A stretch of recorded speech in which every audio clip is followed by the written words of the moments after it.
Good evening, everybody. We're going to get started here in just a minute.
All right. Good evening, everybody. Welcome to the channel. I am your host, Tiberius. Welcome, welcome, welcome. Got a lot to unpack today. A lot of new stuff. We got the whole new arc starting today. I'm sure some of you guys have already heard more than a few things about the arc, but we're going to try and break some of it down in as much detail as we can. I've been listening to all the insider streams as much as I can today, trying to pick up little things. I made my note sheet, so we're going to go over some stuff. In case you did miss anything, we'll fill in some stuff. Maybe I missed something. You guys can help fill in what I might have going on, what I might have missed out on. Or maybe it's stuff they didn't know 11 o'clock this morning that somebody at like 3 o'clock was like, hey, wait a minute, we got an answer back on that one. But let's see what's going on in the game real quick. We'll check this out. If you guys also noticed, the login page had an update to it as well. So, let's go out. Let's go out all the way back. Let's go all the way out of the game. Let's go all the way out and back in. Because the front login page, not only does it have a new graphic, it also has a little bit of wording right here. This says Paramount right now. They changed that. That used to say Viacom. So I guess because this show is on the Paramount network, they updated that graphic. But yeah, we've got lower decks now. And we've got our Battle Pass season is in play. Our event store, these are going to be our 3 event missions that we're going to get the keys and the Battle Pass to unlock. Start off with something nice and simple. We got Hostile Hunt right off the bat to get your Battle Pass points. We'll look through the Battle Pass. I have not really looked much at this yet. I do know we've got our handful of officer shards, most of which seem to be in the bottom half, just looking at this. Like, they totally redid the Battle Pass this month. There's a number of interesting little changes with it. So, you still have your same resources kind of alternating every other day, it looks like. Dilithium and gas and all that kind of stuff. But then you get some of this other stuff. They front load you with uncommon event tickets. So there will apparently be 90 event tickets given out in the top half of the Battle Pass. We've got 9 days of ticketed events then. So if you want during those days, if you want to compete in all 3 ticket events, you would need to buy another 180 event tickets or have them saved from previous months. They will not be giving them out in the gift chest. They're going to instead put them all right here in the first few days of the Battle Pass. You could also just triple up if you wanted to and just do them all one day instead of spacing them out if you are in need of just general resources. We've got some new officers. We've got Badgie. Now, full disclosure, I have not really watched Lower Decks. I tried watching it, and man, definitely not my kind of show. I felt like I was getting ADHD just watching the show. After 2 episodes, they were so all over the place, and everybody's just so hopped up. I'm like, I think I need, some Ritalin or something, or a couple Red Bulls or whatever to get up to that energy level, because they are all over the place. very Gen Z. Yeah, short attention span and you know, everybody just sort of flying off doing whatever they want. That definitely seems accurate. Good evening to you too, Olympus. There you go. Yeah, I couldn't really get through more than about 2 episodes of it, and I wanted to because I was curious about the content, and I know that they cross paths with with Captain Riker and the USS Titan at some point, and kind of wanted to see how that was portrayed. But yeah, no, couldn't do it. But looking in the top half here, we've got some badges, we've got some more event tickets and Syndicate XP. We've got the standard mission keys that you'll need to unlock the missions. Here's more event tokens there. So by day 12, you should have all of your 90 event tokens. And then as we go later in the month, we're still getting more Syndicate XP, which is good. That's a couple things of Syndicate XP that they've given out now. And a bunch of more Syndicate XP again. So they're really pushing the Syndicate XP, which is nice because that's something I feel like a lot of players have complained about.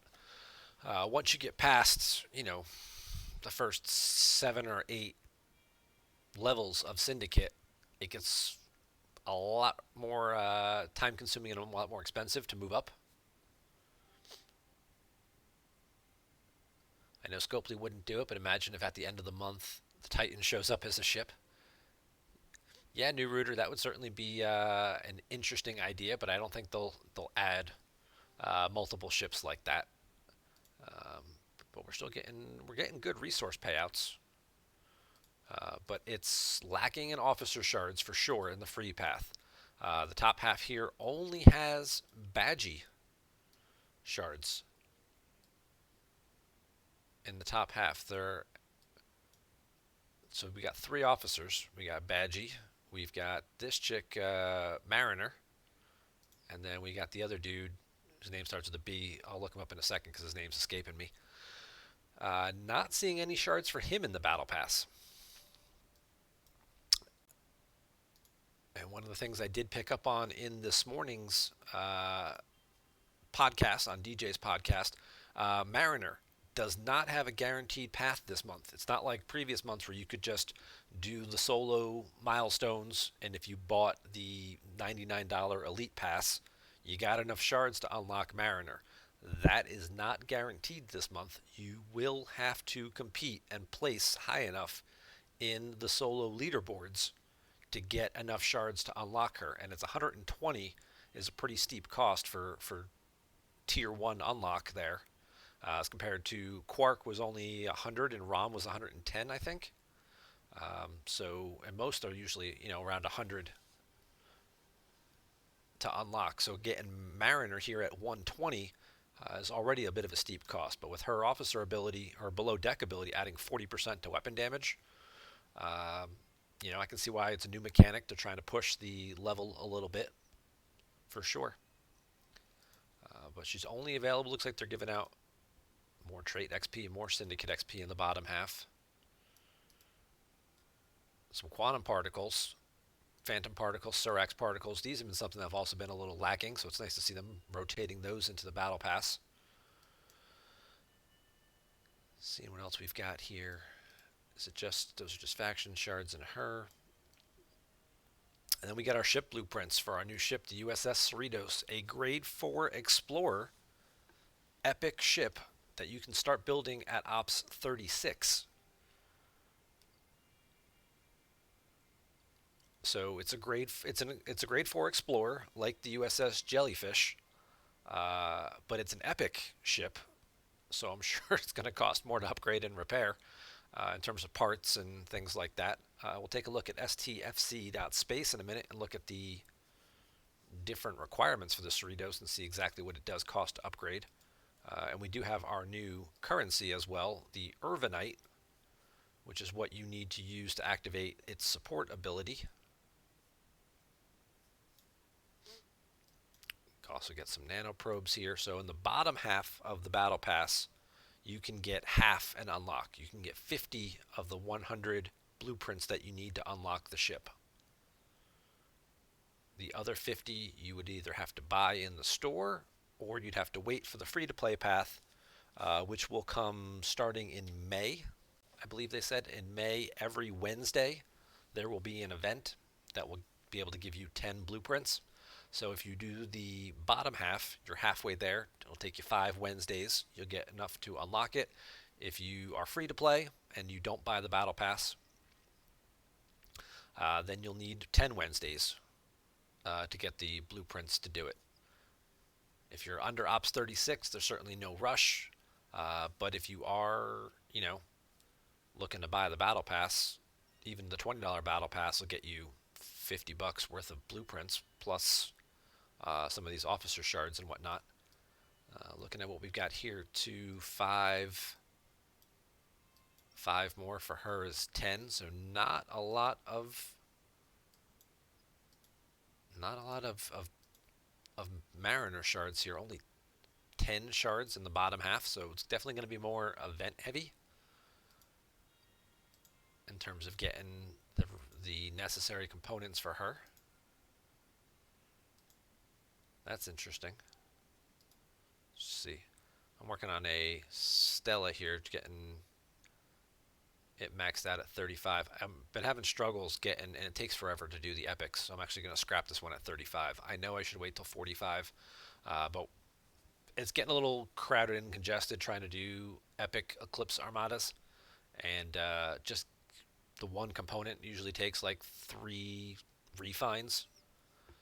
So it's really slowing things down. There's a couple researches I want to do, so I'm actually going to scrap it at 35 just because it's easier to get the uncommons and the rares to level it up that much. Look at the event store. Maybe on one of those stores is where you buy her other shards. So these are just missions here. You use the mission keys to unlock that. Maybe you'll get a couple shards for her in the missions. But my bet is going to be that it's going to be more leaderboard based. Or you go into the old store here and let's see what we got. Because I'm going to go out on a limb and say they want you to buy the Elite Pass, because how many shards are in there? There's 30 of her. Brad Boimler. There you go. He's the third officer. Captain's Maneuver has no effect. He's got an officer ability of adding to your penetration stats. 30%. Okay. And then he's got a 45% below dex boost to mitigation stats, so that's good. Increasing your mitigation is always great, and especially when he doesn't have to take up an officer slot to do it. Certainly value there. This will also scale up. We'll take a look at these officers and what their abilities max out at in just a minute. If Ripper has that updated on the website, I'm sure he does, because I'm sure he's known about these guys for about a week now. Then the premium pass does not. It just has the battle pass and the multi-phasic credits. So 30 shards of her, plus you might still come up short even if you buy that, if you don't place well in the leaderboards. So save up your resources would be my word of advice so far. You also have the Cerritos, which you can get the full unlock for $100. Get the ship right now. Or if you want to do it through the battle pass, which will take you 3 weeks, you can save $50 and have it. Or you can just spend the $20 on the battle pass, get halfway there. You'll have the ship by the first week of June, give or take. Probably not missing out on too much by then. I mean, I know you do want to have the Cerritos because that unlocks the new refinery. So you can start working on that. So the Discovery tab was renamed here. It's now the Support tab. This is where you will find your Cerritos refinery, which will have something much like these two refineries. You'll get points or resources for doing the Wednesday events that you can then refine into stuff that you can then use, whether it's to upgrade your ship or going into the Research tab to our new Research tab. We have a 7th tree now. We've got the Starship Research tab. They moved the Discovery stuff, the Swarm stuff, the Borg, Vidar stuff out of the Galaxy tab. I didn't go look to see if there's a big gap there. They moved all this stuff out of it, and now here is where you start your Cerritos stuff at this half of it. So this is where you need the Culver particles, which you get from the Cerritos refinery or the store. Let's see if you can buy, if that's what you can buy. Hang on, I'm going to sneeze.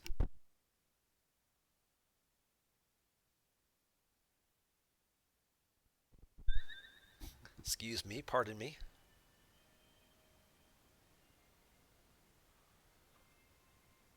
Okay.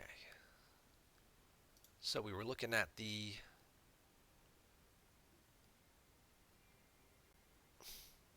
research here. So if you bought the research pack, you get 14,000 of these Culver particles, along with a handful of other resources. And those are what you need to do the new research in our Starship tab. So what do we got here? We've got this boosts your damage while supported by the Cerritos. So if someone else or you, because you can support your own ship from a different dock, the bonus, you can't support your own Cerritos to do stuff with it, but you can certainly send out your Enterprise and your Cerritos to the same system and have one, support yourself, or you can support a buddy. Increases damage, and this will scale up depending on how you upgrade it, giving yourself a nice little bonus there. This is going to boost your penetration stats, your mitigation stats, your shield health. This is going to increase your damage against hostiles. This is going to boost your shield health even more, but it's all while supported by the Cerritos. So none of these bonuses give you and your ship an individual increase. It goes into the calculation in terms of how the Cerritos is applying the help. And then you get down here, boosting critical hits, PvP, shield mitigation, and then finally tactical retreat, which just increases the warp range of the Cerritos itself. Now this is the one that I find fun. You don't get it till Ops 50, at which point you can start upgrading this, and this thing just goes crazy, where you get into the 200s and 300s. I'm sure this is 60 or beyond, but that ship would obviously have a huge warp range at that point, which I think is pretty nuts. And the galaxy tree looks a little bit thinner now. I think it was right about here that they kind of chopped everything out, like right about here in the middle, and just pulled it all out. And didn't add anything new in here to replace it.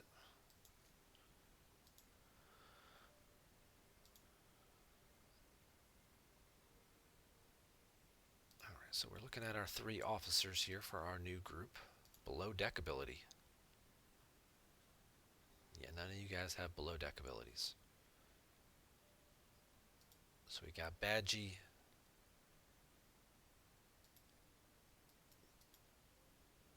Does not have a captain's maneuver. Equipping them provides no benefit. So his officer ability, not bad. Increases your 3 penetration stats. And that'll, from below decks, and this will be the one that will probably upgrade as you tier him up. And the same thing for the other 2. She boosts your ship damage. Cool graphic. He boosts your mitigation stats. No synergy there, obviously, and no ways to boost them higher because they're below deck, so they're not going to get triggered by captain's abilities.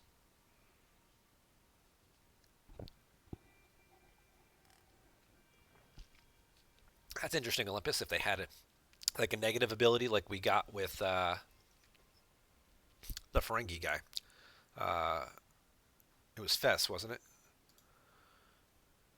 Who has the negative Ferengi ability.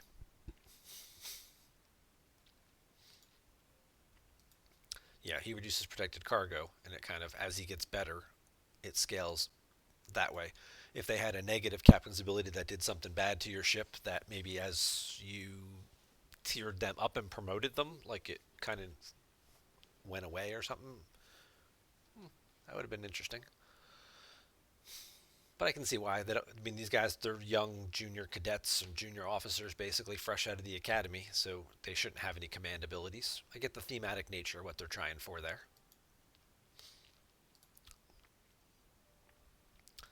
This is the Cerritos Unlock event. If you buy it and unlock it, you get the points. The points give you a frame. So you got 4 days to think about whether or not you want to buy the ship now.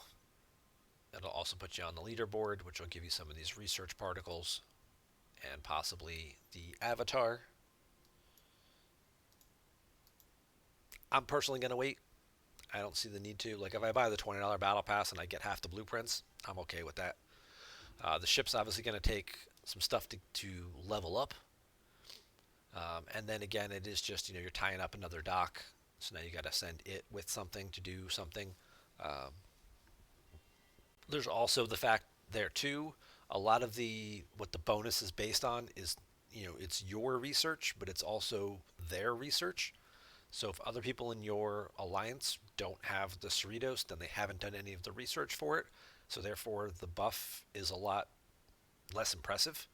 The timer on it is going to be shorter and things like that. So um, I'm holding off on wait. I'm okay waiting on this one a little bit. Give everybody a chance to get it because I know a lot of people aren't going to spend the $100 to buy it, especially when you can get half of it for $20, and then pick up the rest of it over the next month. I think we're more likely to see people doing that. So I'll be okay holding off on buying it there. Um, what I do think, the officers are probably the thing people are actually more interested in getting earlier, just so they can start filling up some of those lower deck spots and freeing up a few extra officers for away team missions or just for other areas. We got limited time officers. Let's see what we got here. What do we got? 15 million? 10 million? Yeah, we're already at 10 million between two people right off the bat.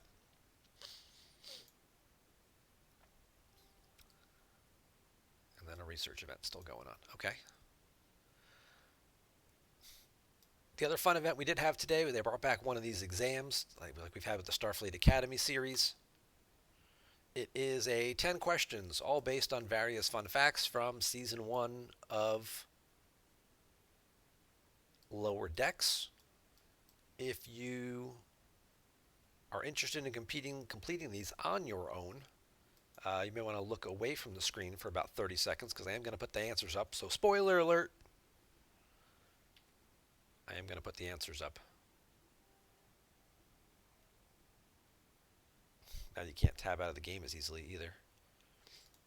I have to use the Windows key.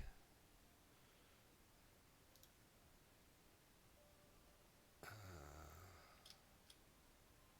think it's that. Yeah.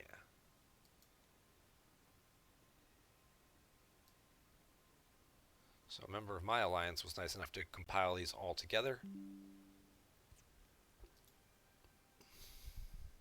And there is the answers to all of the questions. We'll put those right there for you.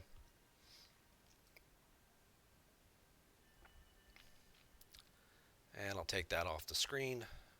You can always go back and watch it later. And spoiler.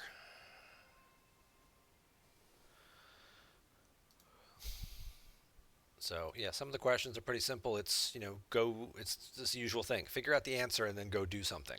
So if you don't want to try all 4 of the answers, and you have no idea because you haven't seen the show, you'd either have to, find someone who already knew the show, possibly Google the answer. Otherwise, you just have to would go do each thing and see what you needed to do to complete it. They're all pretty simple. It's either mine one thing or kill something in a system, and all of the systems, for the most part, are lower level, like level 15 and under systems, for the most part, and they revolve around mining 2-star resources, G2 gas, destroy things, Talon, par steel, that kind of stuff. The first block of missions that you get, where was I doing those? When you do finish them, you complete all 10, you hit the milestones, paying out quite a lot of resources here. Uh, it's over a billion that I got at my ops level. I think 40 plus is kind of in the same bracket. And then that'll also, oops, sorry, score you on this. Tomorrow will be another day. There'll be 10 more trivia questions for season 2. That'll give you another 10 points. But look at, I mean, here we go. Here's another 1.5 billion in tokens. And then for the second half of it, you're getting a billion plus another billion in tokens plus some more ore. So there will certainly be some par steel walls, refreshed in everybody's bases. Uh, Plus the gift chests that they gave out today were pretty ridiculous. We got 2 gift chests today. There was one for the launch of Lower Decks, which had, let's see if I can pull it up on my phone because I did take a picture of it.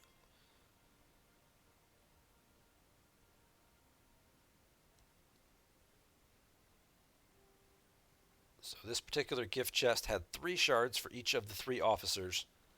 And then mine had, again, I'm sure based on different ops tiers.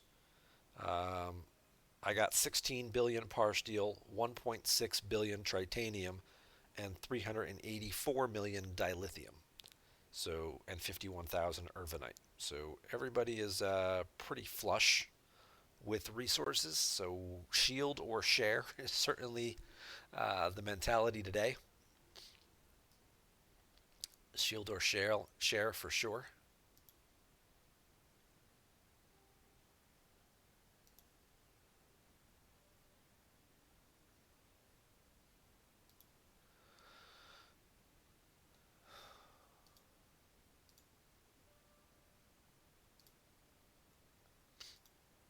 In fact, let me take this opportunity to make sure I'm still bubbled. It's Tuesday, so there's no territory today. Yep, 3 hours, so no need to worry about being unshielded and having to do PvP fights. All right, so we covered the Cerritos. We covered the fact that Beckett Mariner is not guaranteed in this event arc. We covered what is in the Battle Pass, how to get the blueprints for the ship, and all that fun stuff. Now let's take a look at the ship, see if Ripper's got it up. STFC.space, I'm sure that he does, because, yep, there you go, right there, it's already there. Cerritos. When it supports another ship, based on your level, increases the support duration by 5 seconds, okay? Shipyard 36, costs are pretty relative. Let's see where we go. So this is going to be a hybrid ship. It's going to start with 3-star parts in the beginning, but you will need these Cerritos parts, which is what you're going to get out of the finery, much like the Discovery had those spore drive components. So this is going to be your paywall that's going to slow you down, is going to be these, because 3-star common resources, pretty, you can convert latinum to these and things like that. There's ways to get them. Um, but it's going to come down to these parts that are going to make it more difficult. And then you start getting into the uncommons, G3, still in G3. Now we're getting into some rares. And now, as we're going from tier 4, again, need a lot of parts, but we're also now we're picking up the 4-star ship parts are starting to come into play here, and a lot of tritanium.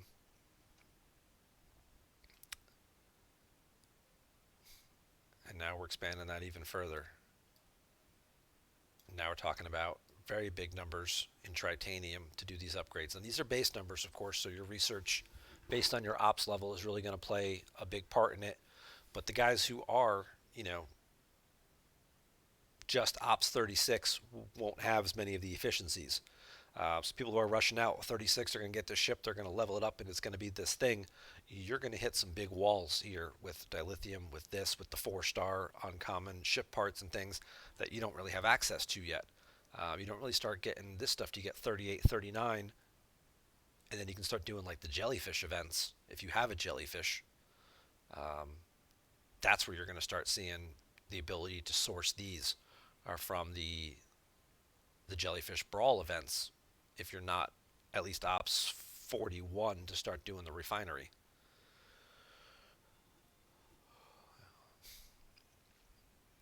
So again, not really a big deal to rush to get to the end here on the ship. And then as we advance further, now we're getting into 4-star rare, more parts, more parts. Now we're getting into epics here.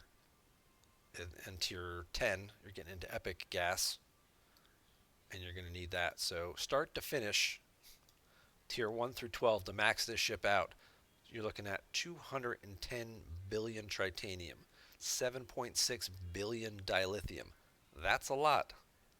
Even if you have research and he still gets cut in half, 100 billion tritanium, because it's not level locked that I see.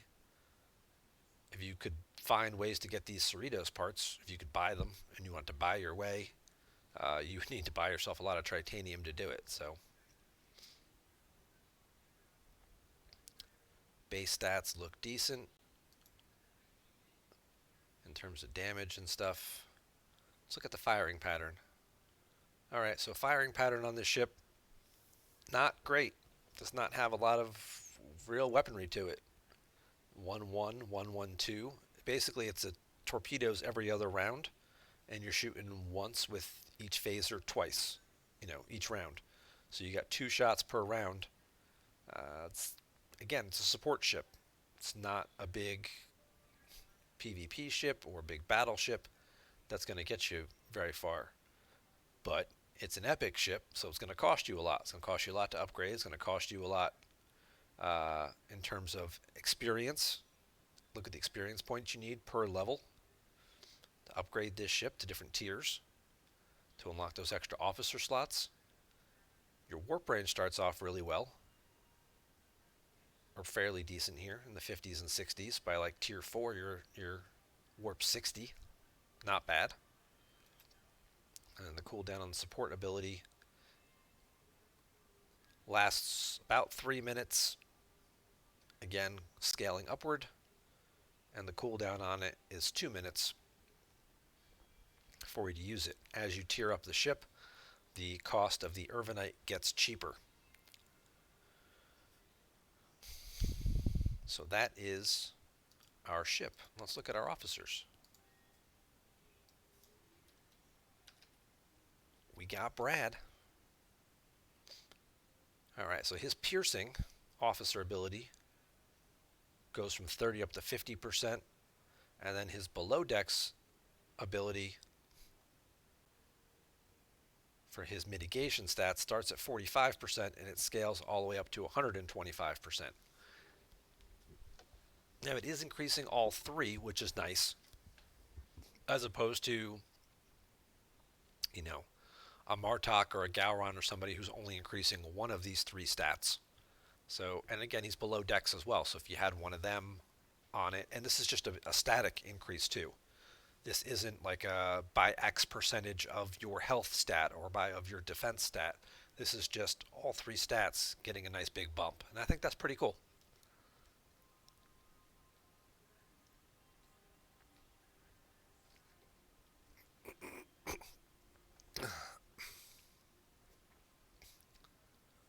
I'm going to switch this up. This music's putting me to sleep. It's supposed to be just some background music, but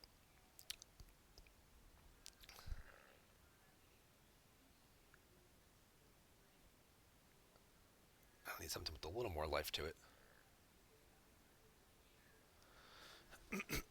If his officer ability will work with Pike or Picard to increase the armor stat and piercing, yeah, that should get a boost effect from them, I would think.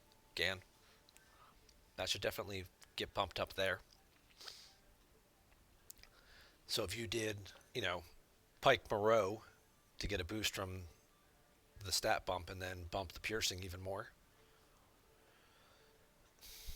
that could certainly pay off pretty well If I just search for lower decks, does it? No. So Mariner's ability increases the attack of all officers.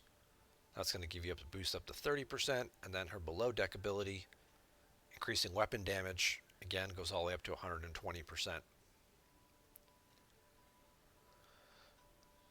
These are more Federation officers. Something else to keep an eye on. 3 new Federation officers.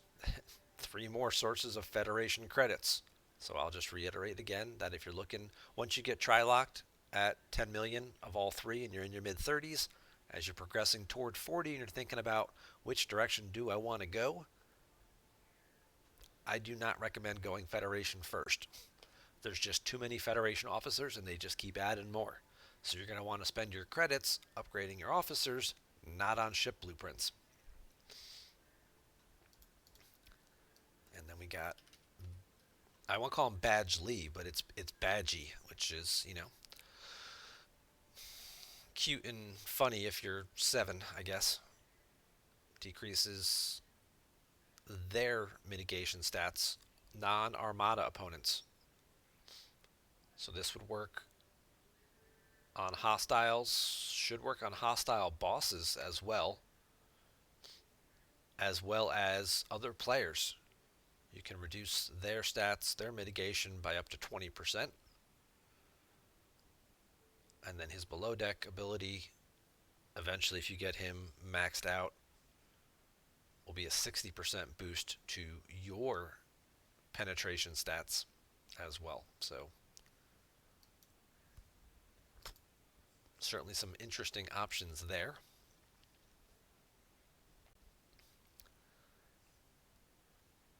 And that is just those are just items number 1 and 2 on my list for today, and we're already a half hour into it. Whew. So what do you guys think? We'll take a second here. We'll sort of analyze that. Are you excited about the new officers? Are you excited about the new ship? Are you like, I don't really know where they're going with this yet. Maybe if we get, maybe month 2 and 3 where we see what they build on it, if it is a month 2 and 3. I mean, they haven't told us, but this feels like this is going to be a normal 3-month arc. That's usually where I fall into. It's like, all right, month 1 looks interesting, but, how are they going to follow this up? Or in it's Scopely's case, how are they going to screw this up is kind of sometimes what we start to wonder.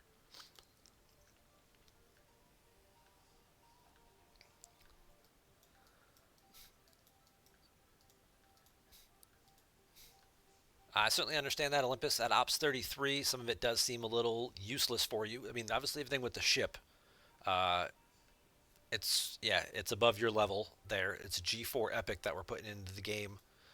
Something for you to get a couple months down the road.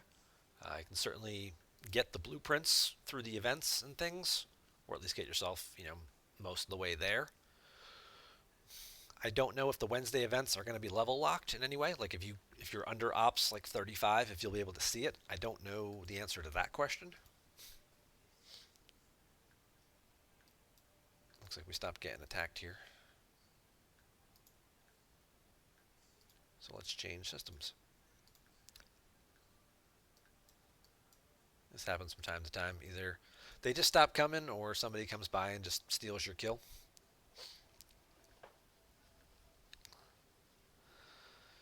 Again, you're excited about the ship and its potential. Adding a way for a lower level ops player to boost a higher level player seems massive. That is for sure right there, especially, in PvPs or Armada sometimes. Um, if you can bring the Cerritos to an Armada and you can boost one of your bigger guys, that would certainly, or if everybody brings the Cerritos and everybody just boosts each other or something like that, um, that could certainly be a big benefit to really paying people off. Now, I know obviously the mechanics are based on your research as well as where their research is at in terms of the duration and stuff. So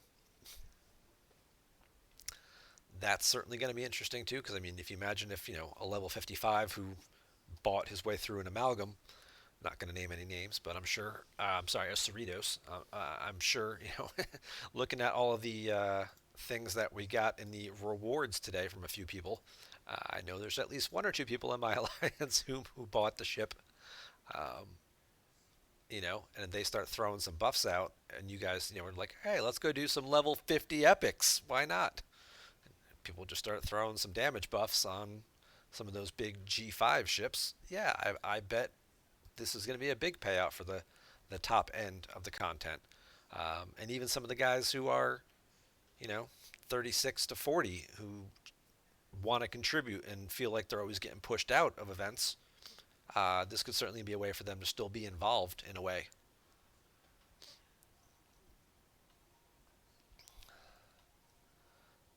People below 40, this will replace the Franklin A as the warp range ship to reach those deep space armadas. Yeah, that's also true.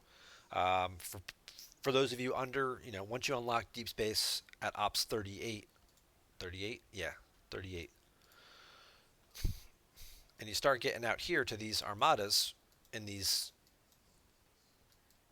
warp 65 and up systems, these are where your 41s are, and these systems your 42s.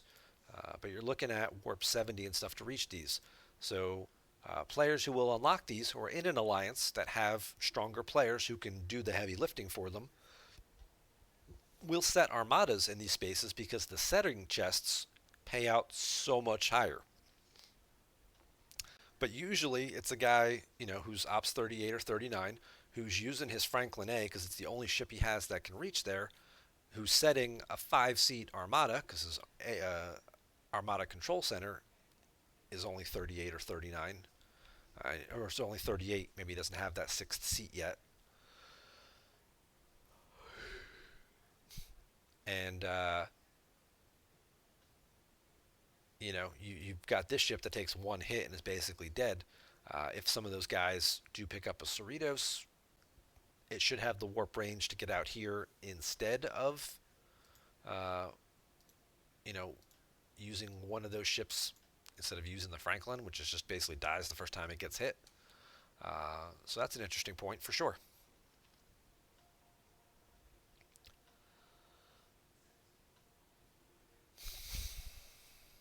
So that's the new content. Now let's talk about the old content that they fixed and that they changed. And the biggest topic, the biggest thing that everybody talked about the last 3 weeks. Anybody want to guess what the biggest thing that everybody was talking about for the last 3 weeks? Or the biggest thing people were complaining about for the last 3 weeks? Yes. It was this guy, the Treasury Lockbox. Oh, I grinded out all these points. Now I gotta pay $100 to get all my stuff. This is stupid. Well, Scopely slightly agreed with you, and they decided that they would add de-sealing rod fragments to the game. And these fragments will appear in your 30-day loyalty chests 2 days after I just cashed mine in. Broken de-sealing rod. 360 fragments. These fragments will also appear in your Heroic Battle Pass Overflow Soul milestone in the top tier event. So in order to reach this milestone, you will have to 100% complete every Battle Pass event for the entire month. You cannot miss one milestone in order to hit the top tier. There'll be exactly 312,500 points or whatever throughout the entire month of every Battle Pass event. And you will get another 360 of these de-sealing rods. Also get some Brad Baumler shards. So there's 5 of him in here. Okay.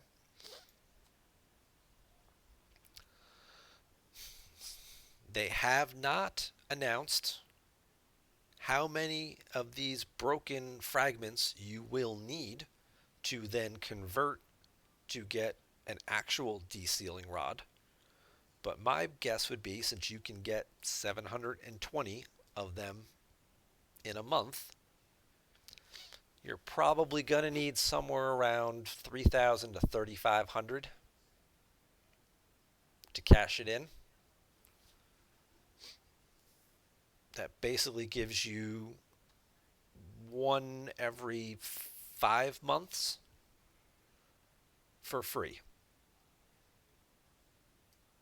So 2 to 3 times a year, you might have enough fragments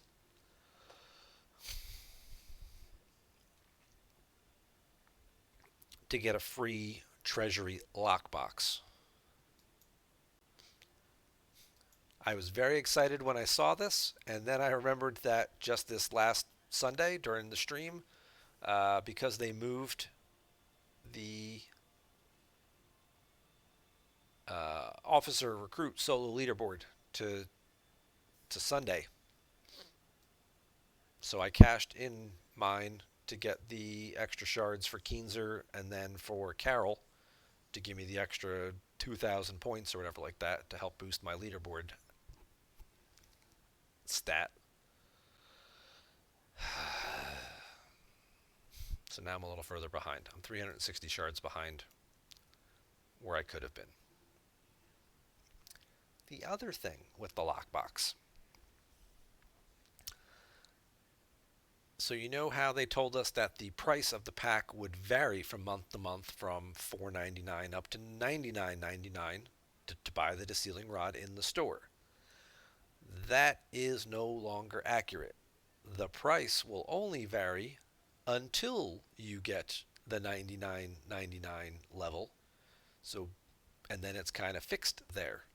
So basically, if you haven't spent any money on the game, you'll get $4.99 boxes. And then as you start spending a little bit of money here and there, whether you're buying battle passes or you're buying, $20 things here, or you're buying your $4.99 treasuries, that will change your algorithm, and your treasury will start to get more and more expensive, and the price on it will start to go up, and the contents in it will increase accordingly. And then eventually you'll get to the $99.99 level, and that'll be it. It'll be just like all your other packs. Yeah, it'll be just like all your other packs, where you're only seeing the $99 options, and that's where it'll be in the store. So if you're free to play, completely free to play, and you don't buy anything, well, it's going to take you a little while to get there. And then your rewards are not going to be that great for it. But again, it is still just, a free pack bonus reward for not really doing a whole lot. So,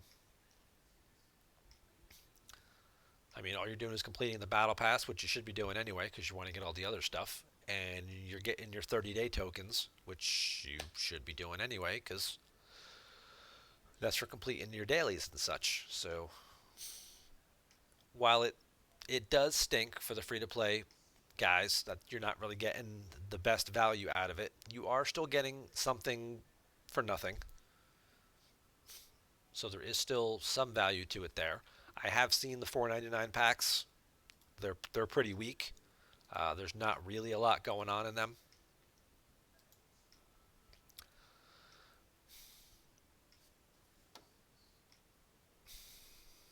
And that may be a thing where maybe you want to spend, 20 bucks for a couple months, doing a couple battle pass arcs, just to get your algorithm modified a little bit.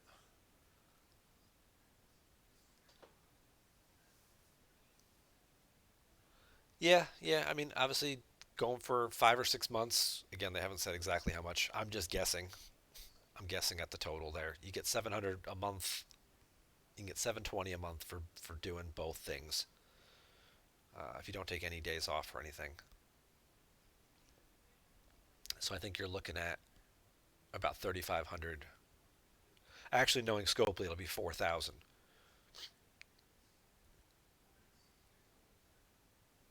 Because let's do the math. Where's my calculator? Do. So if you get 720 a month, 5 months, is exactly 3,600. Yeah. So it'll be 4,000. That'll give you 4,300. You'll take off the 4,000. Oh, nice. Uh, I started a second account on BlueStacks. Isn't that nice of it to tell me that I've got things I can update? That leaves you with 320 left. Let's do this. And then if you missed one or something like that, you'd get 3,600, which is 3,920, and that was going to leave you just short of the 4,000, so then you're going to have to do the next one. Yeah, that strikes me like something Scopely would do. They always like to have you come up just short of something and need the following month to get the extra to push you over. So I'm going to go at 4,000. Hopefully they find a way to adjust it where if yours is the 499 value, you need less broken rods than it. That would make sense. So that of course means they won't do it that way. Everybody will need the same number of rods, I'm sure. Maybe they thought about that. I know they did work with the content creation crew. They kind of pitched a few ideas like, hey, what do you think about this? Hey, we've got three options. We narrowed it down to what do you think people will like the most? And apparently they said, this is the option we think players will like the most. They haven't told us what that option is because they're bound by their non-disclosure agreements, and Scopely is not ready to release that information yet. Um, with what exactly the point is, it would make sense. Um, but yeah, that's what we're looking at. Is I'm going to guess it's going to be somewhere around 4,000, at least for me. For the $99 pack, I'm probably going to need around 4,000.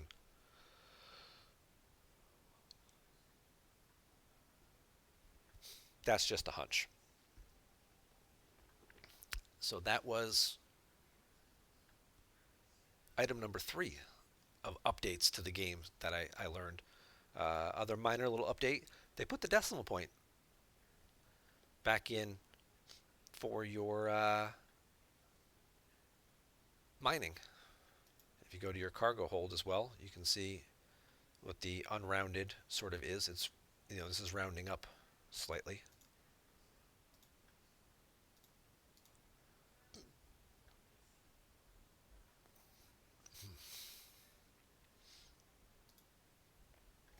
Does it tell you on this screen? Does it still round? Yeah, it still rounds. But that was a quality of life thing people had asked about. They wanted to see the decimal points on stuff. I don't know.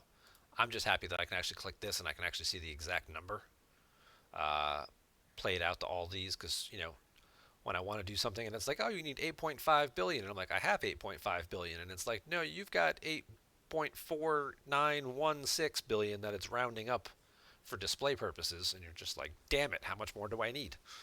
Um, Now I know.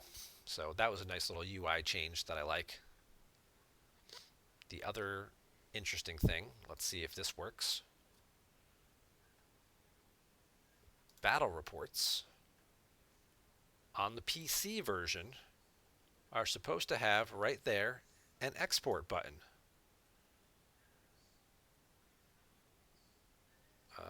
Let's just put this on my desktop because I don't know where else to put it.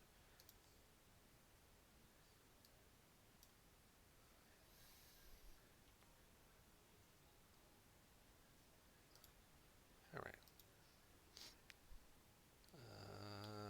Let's see. We're going to have to minimize some stuff to get to it, though. All right, we'll try and do it through Excel.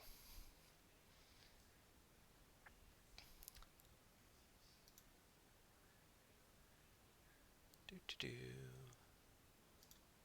do do do.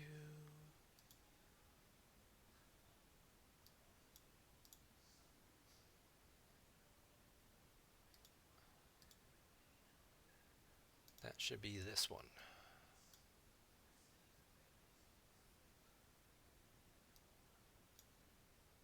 So you can now see the battle log and the damage report and all of these wonderful things, your ship level, your ship strengths, all of the data, the officers, what slots they were in, your hull health, how much health and shield health you had to start with, and how much you had left, the date and timestamp of the fight. Fully exportable battle log. Round 1, different attacks. What result? What happened?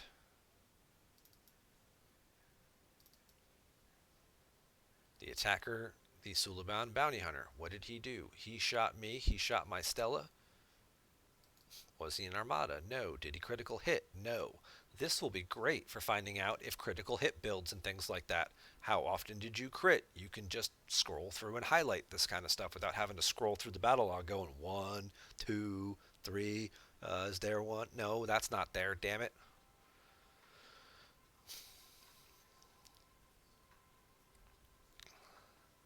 Now you can see all this stuff right here. You can see the different damage. So this guy shot me in round number 1. 18,000 total damage. I mitigated 10,800. My shields took 5,800. My hull took 1458 remaining. Were there any abilities or anything that triggered? Different health bonuses. Look at my shield deflection, the armor deflection, stats. This thing was an explorer, so obviously it had high shield deflection. This is my battleship, so it had high armor.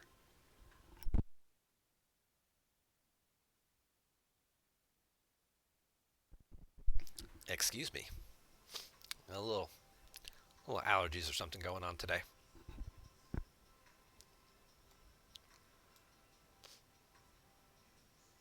Yeah, this is definitely going to have some people really going to love this and start doing some math on different crews and different mitigations and things like that. But it'll be really easy to also figure out, percentages and whatnot just right here in Excel. So here's my first shot. My Stella shoots this guy, not a critical. I did 76,000 total damage. He mitigated 31%. So I could just oh, what was his mitigation percentage? If I did this divided by this, he mitigated 40% of the damage. It's right there. Isn't that nice? And then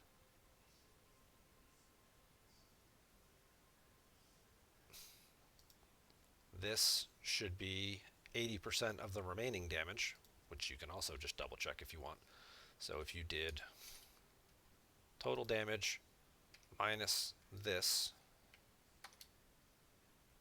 that's what's left, times 0.8. Hey, what do you know? 36,303. So his shield mitigation was exactly 80% like it's supposed to be. So you could see if somebody like Harrison or whatnot was impacting this and how it worked here. And then the remaining 20% that didn't get mitigated, didn't get absorbed by the shields, goes through to the hull. This is interesting. This is an interesting new mechanic. Definitely going to really let people start to understand a little bit more what's going on behind the scenes a little bit with these different damages. Show you what round and things you killed stuff in. Target defeated right there. Shields depleted, attacked, destroyed. He doesn't get to shoot me back because he's already dead.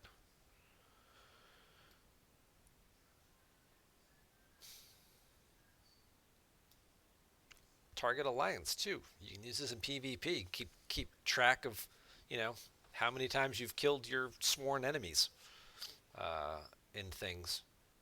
This will be great for Armada targets, right? You want to find out, who's getting who did all the damage in an Armada, who's getting all the Armada credits for that.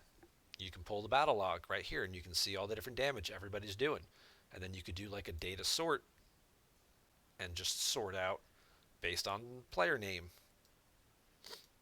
attacker names or whatnot, and then by round and by what, and you can see, okay, this guy did all this damage. Oh, he's the one carrying my ass. All right, thanks. What crew was he using? It'll show you up here, player, their officer slots, what they got going on there. So much information. Only available on the PC client version. But I think that's a pretty cool addition to the game. And it gives us more data sourcing. Lets us see a little behind the curtain. Always a good idea.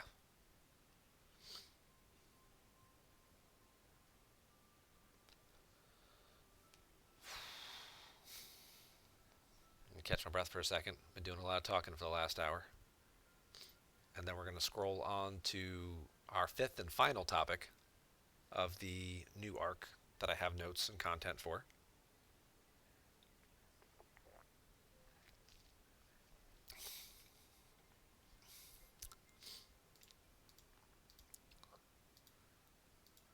See what I'm currently doing here? I'm mining isogen.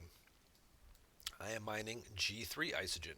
I am stocking up on 3-star isogen like crazy right now because Turf Wars is back this month. Yes, that oh so friendly event that we all love where everybody just dumps all their territories so they can jump all over the damn map is back. We don't know what the scoring system will be. Apparently, they are trying something different this time around. Hopefully, they've heard and seen the results of people. For those of you who are not really involved in territory conflicts, so you can hold up to 5 territories at once, and they have to all be connected to each other in order to, take territories or whatnot. So if we wanted, we're here. This purple. This is us. We've got 1, 2, 3, 4, and 5. We can't take these 2 territories here without dropping something else.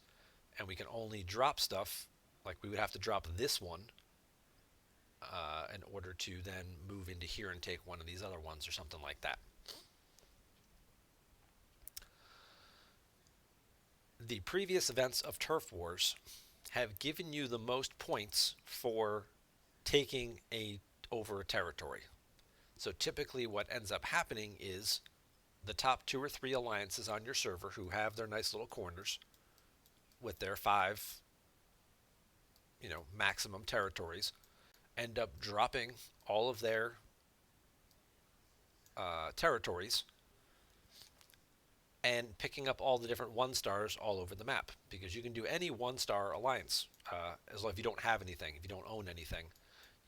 The 1-stars are open to anybody. Anybody can try and get the level 1s to get a foothold.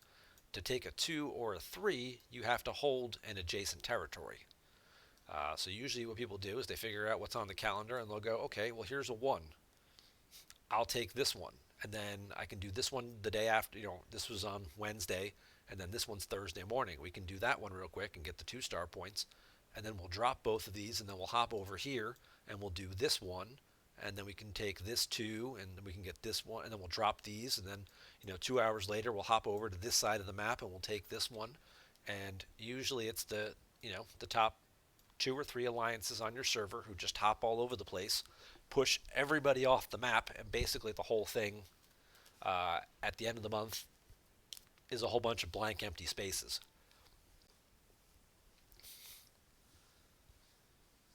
And even if you don't win a 1-star just for entering it, you also get a whole lot of points. So people who only have 1 territory, or alliances that have 0 territories, will just join every single 1-star to get their participation points and get them on the leaderboard.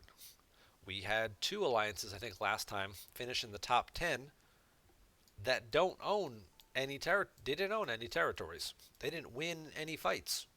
At the end of the month they had 0. At the start of the month they had 0. All they did was just join, I think there's 30 different 1-star territories over the course of the week. They just joined all of the 1-stars, picking up, the whatever participation points, and they finished in the top 10. Allegedly, there will be a different scoring system this time around. Hopefully one that encourages you to keep your territories more than to go beat up on all the little guys or just blindly join everything and just get participation points and hopefully not completely flip the map to, make it a blank slate. This is also the time of year, though, when they do Turf Wars, They also like to shake up some of the buffs. They like to move some of the key buffs around a little bit. So some of these alliance buffs, I think it's Param used to have one. I don't know if it's still there. Some of these buffs, these efficiency enhancers. There's two of them for each type. This reduces material cost for building construction. There's one for research. There's one for ships. Is this the other one? Nope, those are the mining ones. There are a couple of other buffs for ship components. There's ones for research. Is it Tefkari? Nope, that's not it. I'm trying to think what the other one is that I want.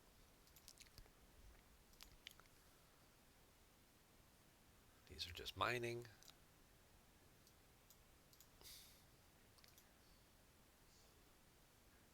There's the research efficiency enhancer, reduces the base costs significantly. Doing a lot of those researches certainly would help. So they tend to move they tend to move some of the buffs around and swap out some of the 3-star buffs as well and give them different things in the 3-star systems. They all, whether it's reducing repair costs or things like that, they tend to move some of that stuff around when they do turf wars, which encourages people to want to get different parts of the map and shake things up, whether they want to keep their benefits or whether they have an opportunity to get new benefits. Kind of depends on each alliance. Easy enough to flip the scoring to give more points for recapturing a territory you own instead of more points for capturing a new territory. Yeah, they could definitely make some adjustments. That was the other thing too. You get more points for taking a new territory than you do for keeping one. So the first thing you would do, 30 seconds before the thing is about to start, or a minute before the thing is about to start, you just drop your own territory, and then you get points for capturing a new territory because you don't own it. So you park all your stuff on the nodes, you park all your ships on the mining nodes or whatever you need to fill it up, and then you drop it, and then you just rejoin it and retake it. And you got points for taking a new territory. Good evening, Biomin. Thank you for joining the channel. Hope you're enjoying the new Lower Decks content so far. We've been covering a variety of topics. Right now we're talking about turf wars coming back and how it's going to shake up the landscape again in terms of the different buffs for territory captures and how certain alliances are going to be probably jumping around on the map, pushing people around. Always makes it a little harder for the small guys in the middle because they're usually they end up just losing their territory and they have none for the whole month. It's also a little more challenging for, trying to find 2-star and 3-star isogen because 1-star, the one you can mine in a couple of these systems. Where are they? They're over here, right? Yeah, there's a couple of systems here, and then there's a couple up here that have 1-star nodes. You can also get them in exchange space, also has the 1-star raw isogen nodes. But 2-star and 3-star, you have to own a territory to mine it. A lot of people just go through and, bring their Vidar and go OPC hunting, or in this case now you might want to use your Stella if it's got more capacity.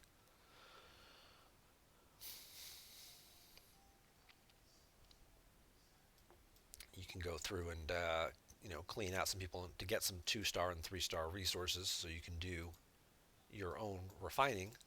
But I don't like to guarantee myself on that because if nobody has these territories, well then nobody's out there mining. So I like to stock up and get a couple million in reserve so that I can do a week's worth of refinery so I don't lose my progression because research is expensive in the in that isogen tab. And if you're looking at the different territory researches, I think I get somewhere around between doing all 3 of these kind of maxed out. 4-star pull because I have the Vidar skin, 4-star, 3-star, 3-star, or 3 chest pull. I get around 40,000 refined isogen per day. And looking at some of the researches as you progress and progress and progress in the territory tree, some of this stuff, this is 3 to 4 days of refinery to get these. These are 120,000 a piece. Some of these out here these are over 200, so this is 5 days. So losing a week's worth really sets you back in terms of being able to do your upgrades. And you want to be able to do these optimized ones because they cut down the cost as well as the time for all of your buildings, your research, and your repairs.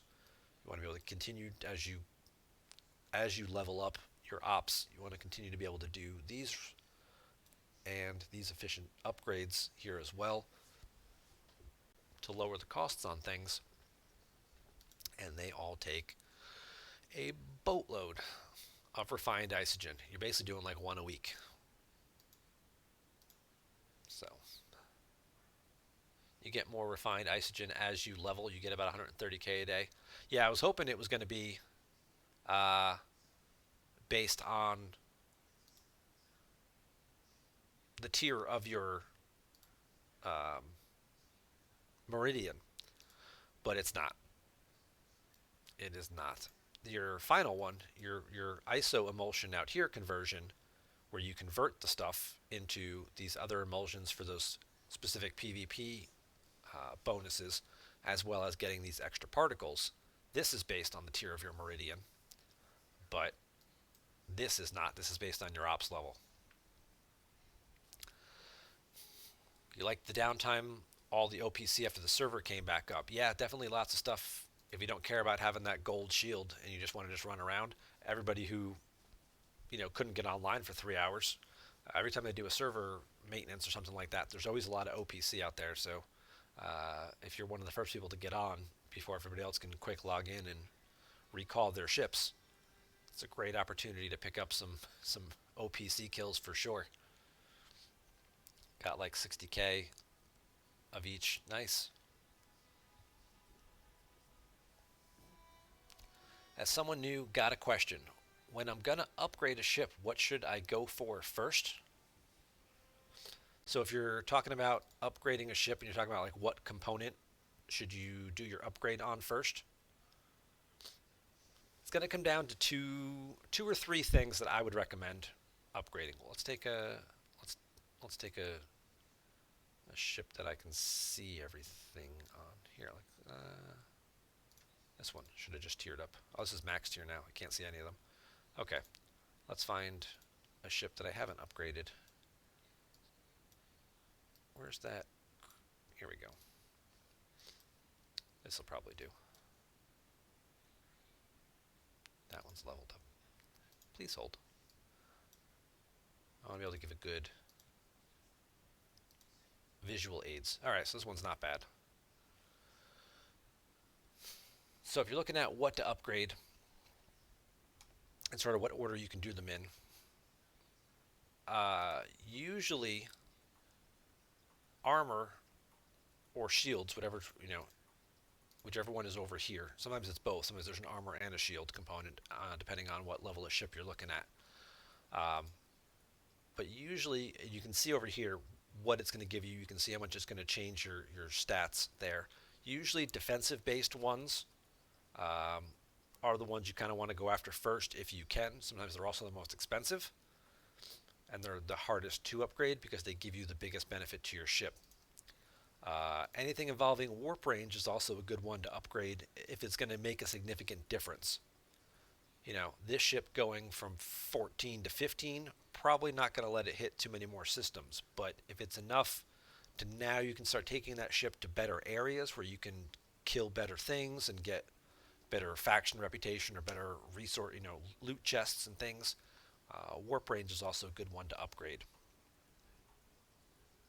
Oh, it's the tally you're looking at. Which one to upgrade on? Okay.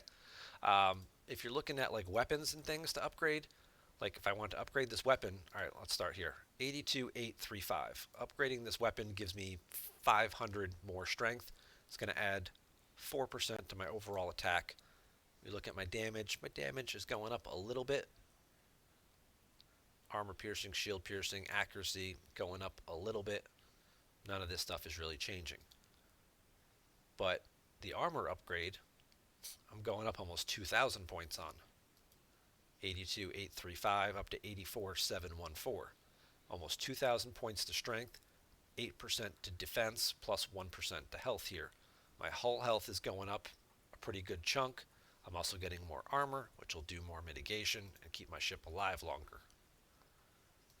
Cargo bay is usually the last thing you upgrade because for the most part, you don't usually care. I don't know why. I think I might have had just enough parts left over that I'm like, I'll just do the cargo bay on this one.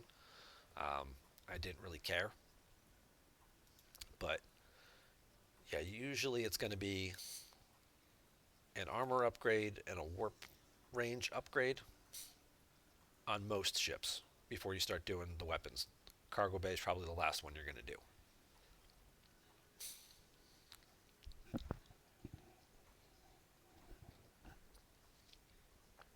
So I hope that helps. Good question. Thanks for joining the chat. Thanks for asking it.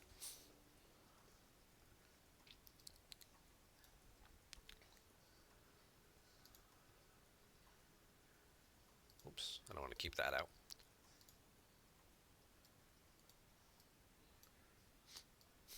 And for those of you wondering why I have these low-level ships still sitting here and haven't like scrapped them or anything, these are for territory takeovers.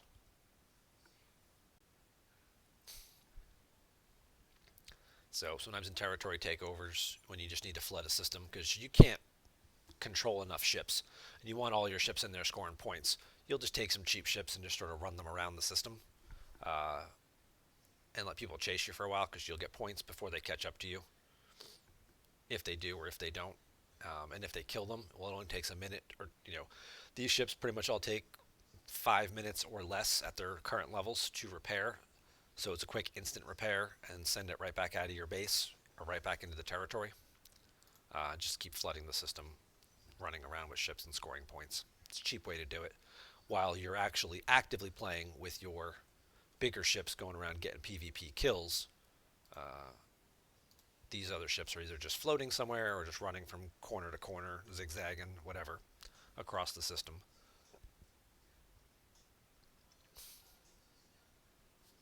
Gonna do the warp core then. Hope I get lucky with the refinery so I can get my armor. Okay. Yeah, I don't know if again, the warp core is always the thing where you have to see exactly like what systems does that open up for you. Like if it's warp 14 and you're like, well, where can I get to at warp 14? Well, I can get to some of these where I'm doing most of my killing. If I add one more, like, does that get me that much further? I don't know. I don't know the warp ranges on these systems offhand. And unfortunately, I'm probably going to have too high of a boost because I have warp range research, which adds 10 to all of my ships. So even if I took a tier 1 fortunate, it might still have a pretty decent warp range on it. Alright, so it's got warp 18.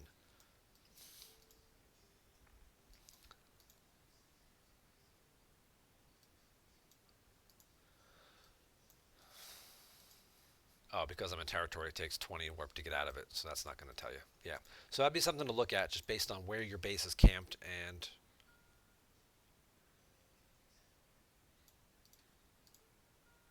would it pay off enough? Like, is that one upgrade, getting that 1 or 2 extra points of warp research, going to get you how many, how much further, how many more systems is that going to give you access to than what you have before? If you're,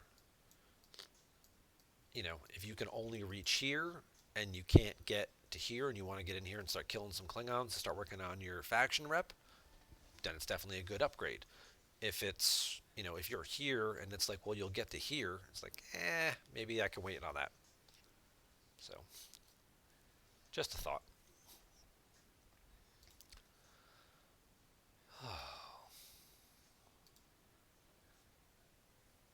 Works out perfectly. It makes it so I can get into territory, and this is a new server, so my alliance needs me down there this weekend. Perfect. Well, yeah, if that's the difference there, obviously you can always relocate your base, but then it makes it harder for you to get your miners and stuff out. if you have limited warp range. So if it gets your ship up high enough that you can make it down in there, certainly go for it. New server, huh? Which server are you assigned to?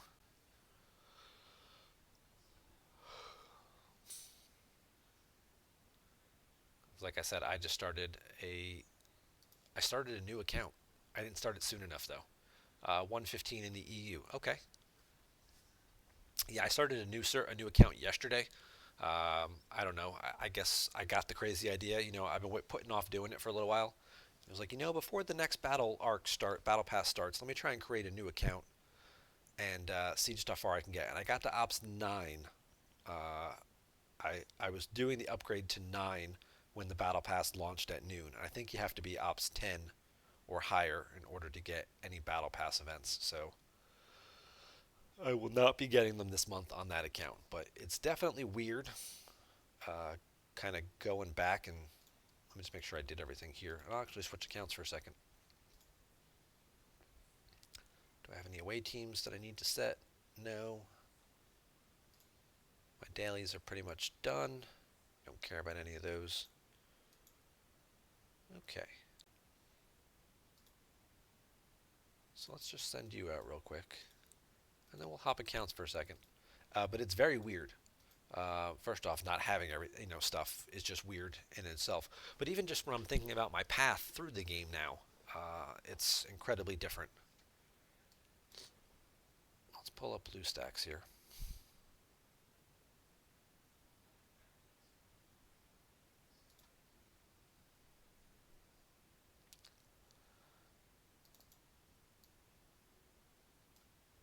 Let's drag this over here.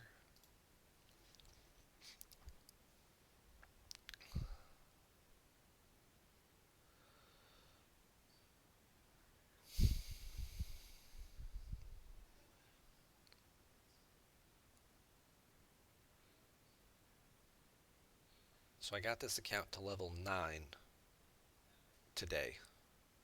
Yeah, I'm not taking the survey. No, thank you. But it's just weird to start thinking about what my path is through the game and things, and how I know the things I didn't know back then. First off, making sure you're in a good alliance is step number one. So the first thing I did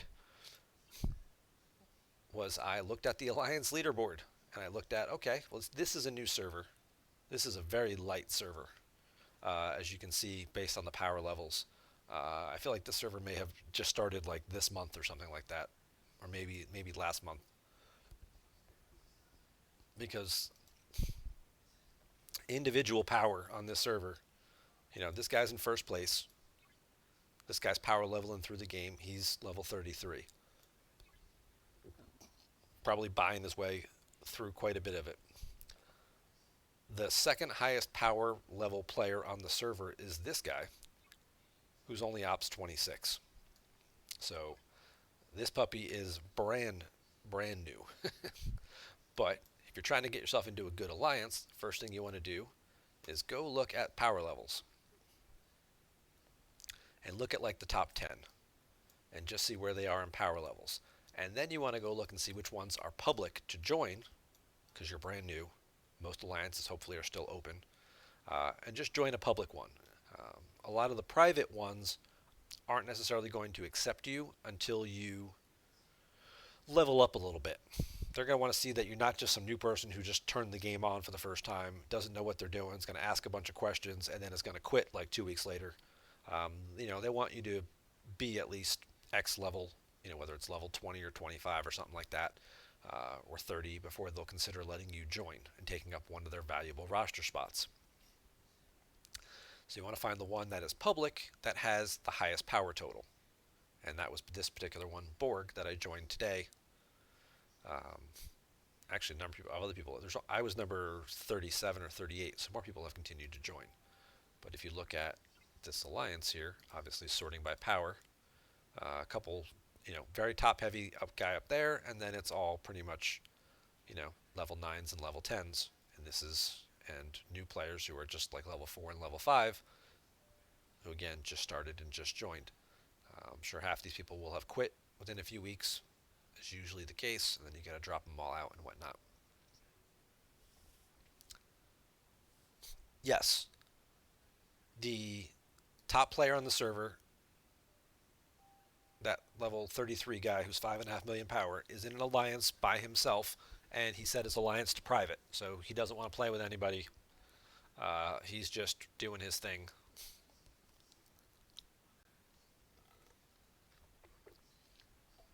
I was tempted to message him and just be like, "Hey man, what's up?" and just have a conversation. But I don't know. I wasn't really feeling it. But it's weird. It's weird to see certain things look so different. Like now I can build my astronautics studio for the first time. Okay, let's do that. Yay, it'll make research cheaper. Yay. I forgot how many little things that were involved in terms of all the little upgrades that you have to do. Plus, I didn't have any speed ups, so I couldn't speed through things. I'm like, let me use some. Wait, I don't have any latinum either. Damn it. So I came up a little bit short here. And then we're going to upgrade this as far as we can. The good thing is that all these buildings just cost basic par steel here. So what did we win? Oh, a research event. Oh, for doing the research, for finishing that. Now let's claim some chests. Speed ups. That's what we're actually hoping for now.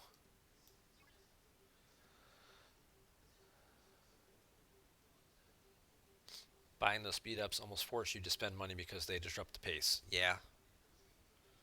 If there's once you start buying certain things, it throws the natural rhythm of the game off, so then it forces you to buy other things to sort of balance that back out. And well, then isn't that what Scopely really wants you to do?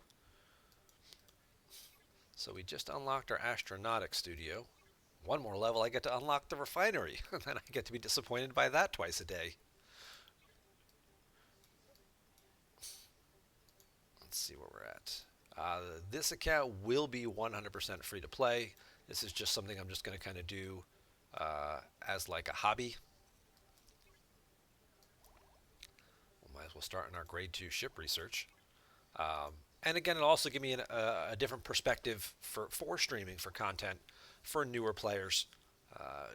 Because I did some videos that are on my YouTube page for newer players back when I was a level 25 player. When I was 25, 28, maybe pushing 30 ops level, I was in a different alliance back then, and I was one of the top 10 ranked power level players in my alliance, and we had a lot of people who were in the low 20s trying to work their way up. And they would ask a lot of the same questions over and over again.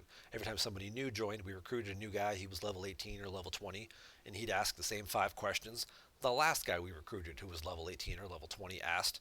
And that guy's up to like level 22 or 23 by then, and it's like, oh, now we got somebody new asking the same stuff. So I made some videos, some introductory to two things: introductory to base rating, introductory to mining and Trinity researches, and all those, synergy and how all that stuff worked. And yeah, let's just keep going. We've got plenty of par steel here. So, and this alliance is actually what other big thing you also want to notice for it. Look at the level of your alliance. That's going to dictate the number of helps that people can give you as well. A small little alliance here that's only level 4, level 5, you might only get 3 or 4 helps that people can give you per building. A higher level alliance, as you start getting up into some of these higher tiers, people can give you more helps. Helps will shave time, especially when you don't have speed ups in the beginning, off some of your buildings. I can get up to 13 helps in this alliance. That's going to shave a nice little chunk of time off some of this stuff. But anywho, yes, buildings, asking the same questions. So a lot of the advice I gave 18 months ago in those videos was based on the way the game was sort of laid out in front of you at that time. And a lot of that's changed. We didn't have a Discovery back then. We barely had the Stella. Um, Certainly didn't have some of the other ships. Definitely didn't have, the new, and they continued to add new content, new research tabs, and there was no exocomp factory. There was no away team,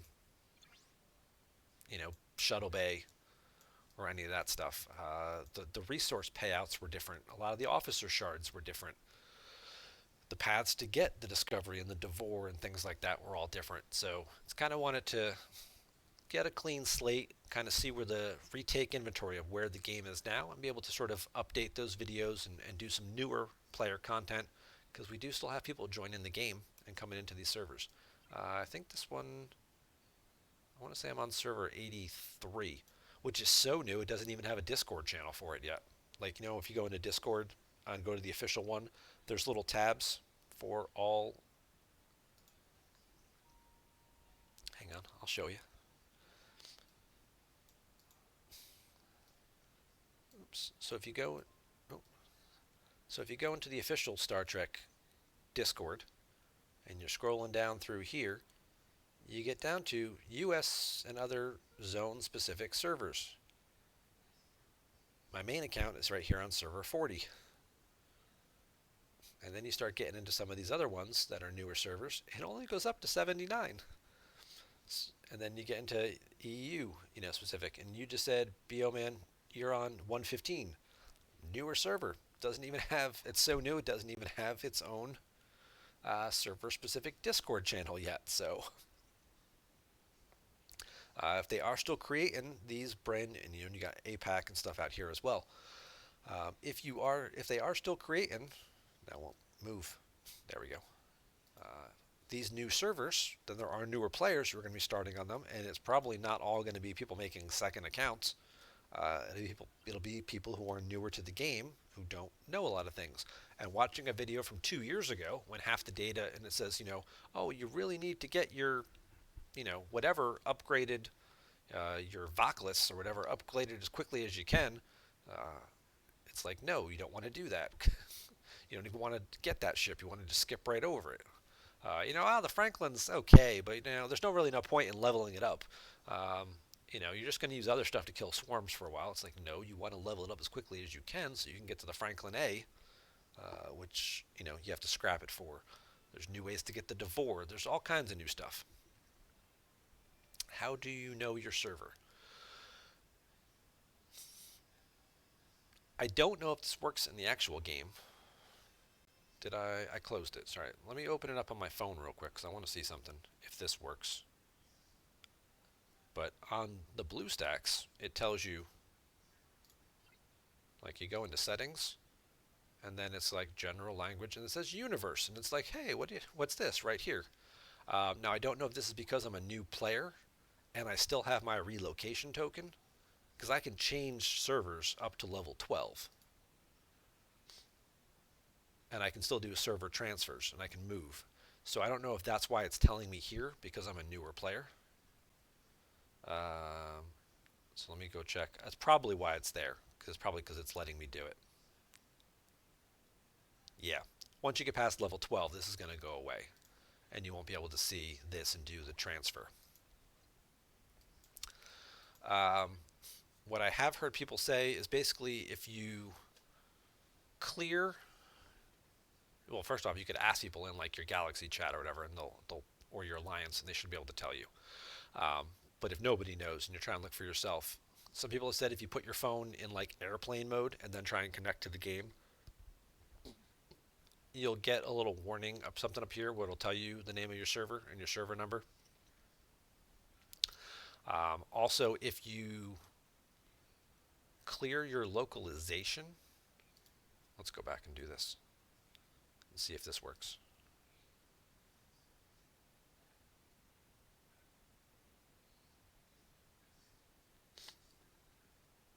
Sometimes when you log into the game at first, it'll pop up right here real quick.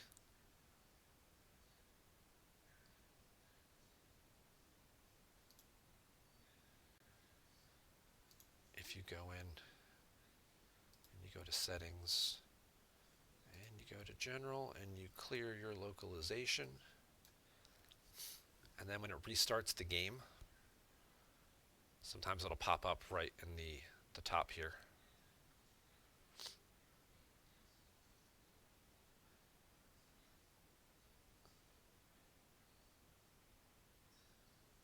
It says something like Yeah, there it goes. Universe transfer complete. Welcome to, and it said there right there, server 40. So that's usually the easiest way to find out. You can also ask in your particular Discord groups or whatever, or alliance chats.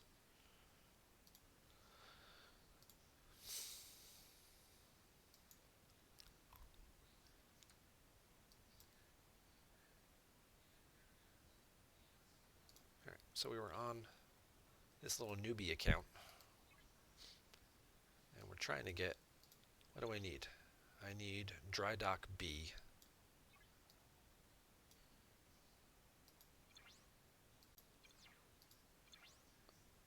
Let's do this one more. Let's go one more. And I need dry dock B upgraded. All right, so that's this one. So this one's going to need to go up a couple levels too. But the other thing, just having, the officers that you get are different. The next generation wasn't in the game back then, so having these two different officer crews, which are slightly different in terms of their abilities, for a lot of them are mirror images of each other. Between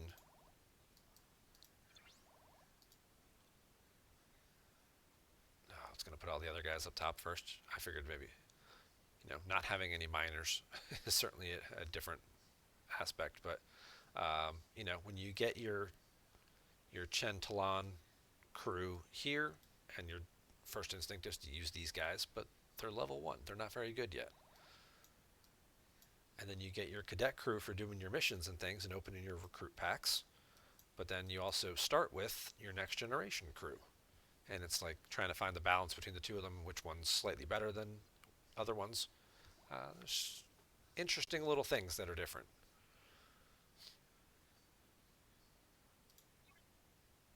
But yeah, not having just your screens are so much more empty.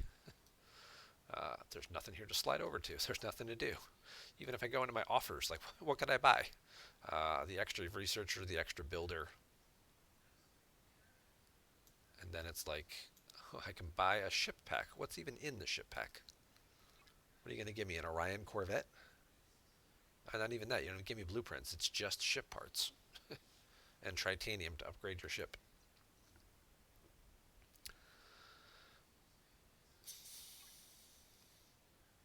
Basic prime researches and stuff. It's just like, all right, I'll get them when I get them. I'm not spending any money. This is zero, zero. I'm not even buying a battle pass on this account. This is 100% free to play.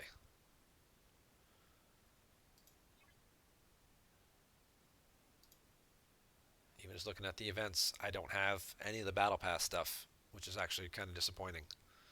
Uh, the limited time officer event is interesting though too, because it pays out all the way to the top 25 at this level. 10 latinum and a couple of speed ups, all the way down from 6 to 25 for spending officer XP, which I need to spend a little more because I got bumped out.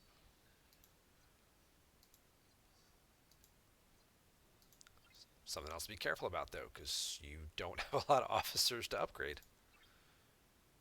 So you have to be careful where you put your points, because here we go. We'll upgrade the Crusher. And we'll do a Riker.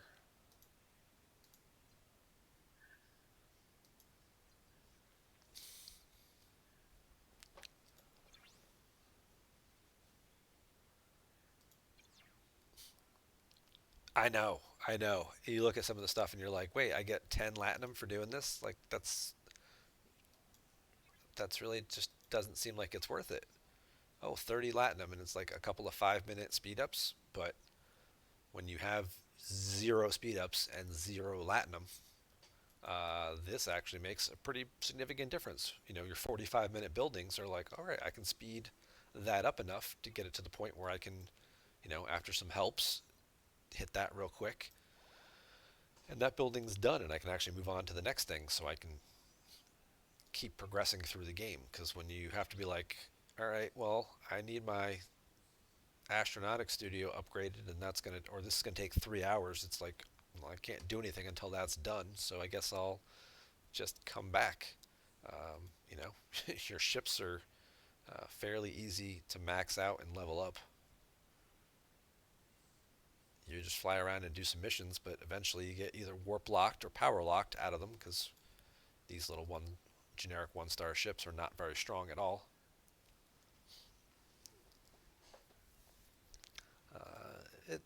Yeah, it definitely gives you a different perspective on things for sure. 100%. It's like even if I wanted to speed this up right now just to finish it, it's like I have, oh, I've got a 5 minute, and there's a 1 minute. There you go. I can use those.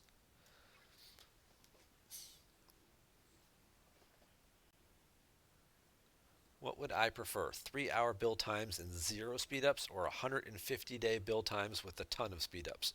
The answer is the second one. Uh, when you have the ability in the game and you've progressed to the point where you can get speed ups or you can get latinum from a variety of different ways, so you can speed things along. Things feel more like they're in your control. When you don't have any speed ups and you're just sitting here like, well, this has got 3 hours. I guess I could just go out and kill some ships to get some loot boxes and hope to God one of them gives me like a 5 minute speed up in it. Here we go. Let's just take my Orion Corvette, which is basically fighting at even power.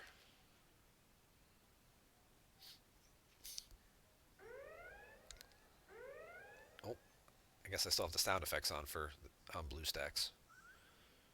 Hey, look at that. I killed it. Did it give me a loot box?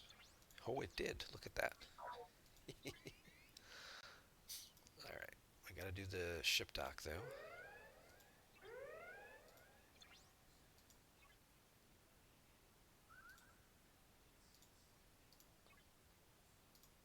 Like, oh, what's in my one chest? It's probably one ship part. Oh, it's a fortunate blueprint. Isn't that nice?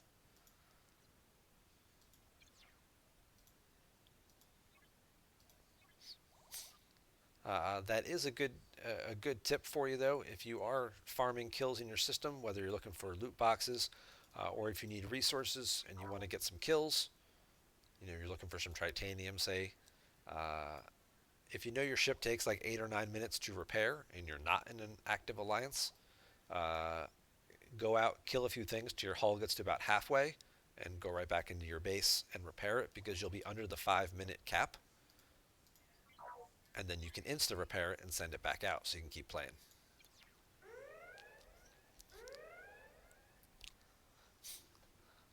Are ship parts random, or do you need to kill battleships for a battleship part? So you are more likely to get parts that match up with the type of ship you killed, but it is still possible for you to get parts for another ship type.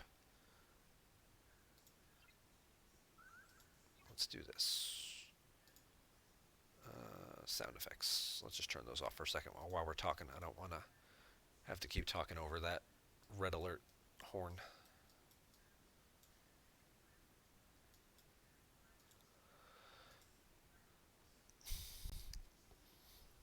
So ship parts are not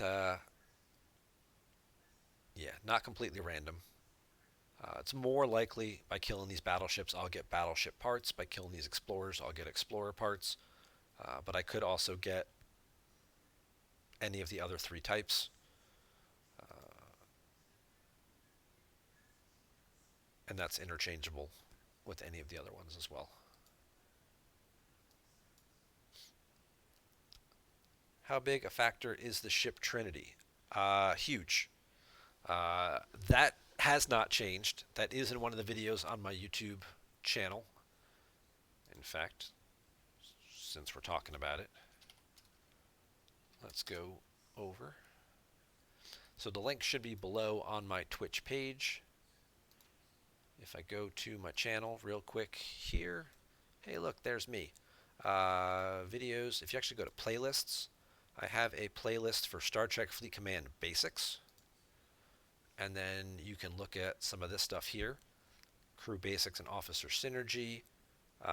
This one here, Combat Basics, goes over the Combat Triangle.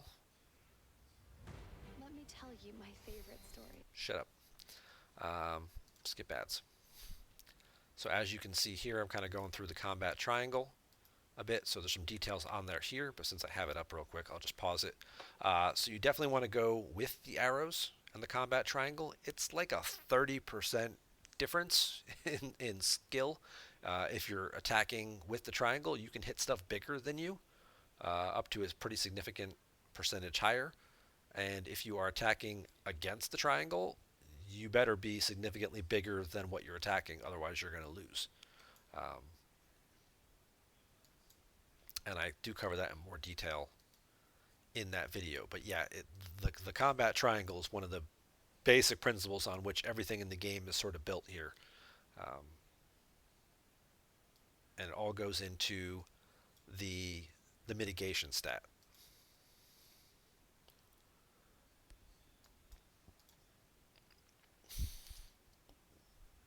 We'll take a look at that in a second. So what did I just hit? That was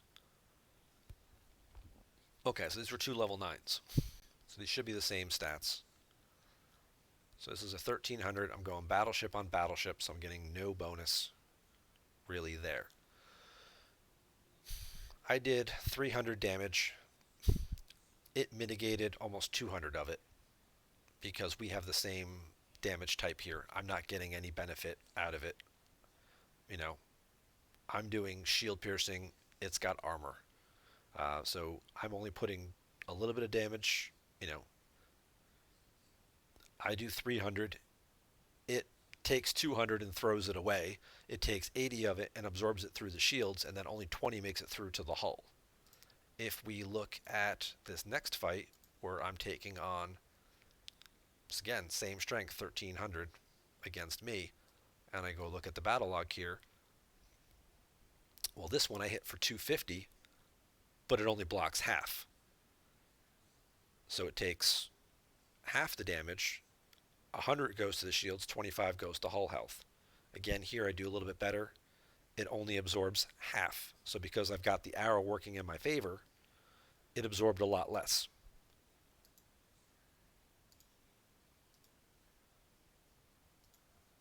This one was, 60, we'll call it 66%, whereas going with the arrow, it was 50%.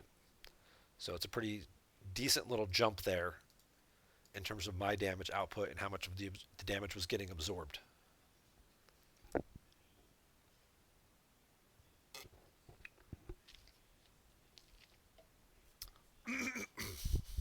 How do you tell if your ship is doing energy or kinetic damage? There's another good question. If you go into your ship and you go to manage and you go to upgrade and you go to your weapons, oh, this is a mining ship. This one doesn't have weapons. That's a bad example. Hang on. Let's go back to base. I could have just switched ships in my dock if I didn't think about it. So it is not in the battle log, which is annoying because you think it should be there. It should say did 300 kinetic damage or whatnot. If you look at your weapons, plasma cannon, energy, plasma cannon, energy. If I had a photon torpedo launcher or something, it would say kinetic in parentheses right here. So that will tell you.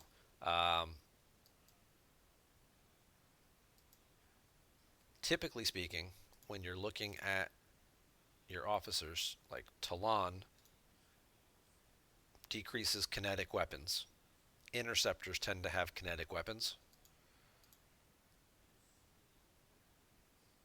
Chen works, she mitigates damage done by energy weapons.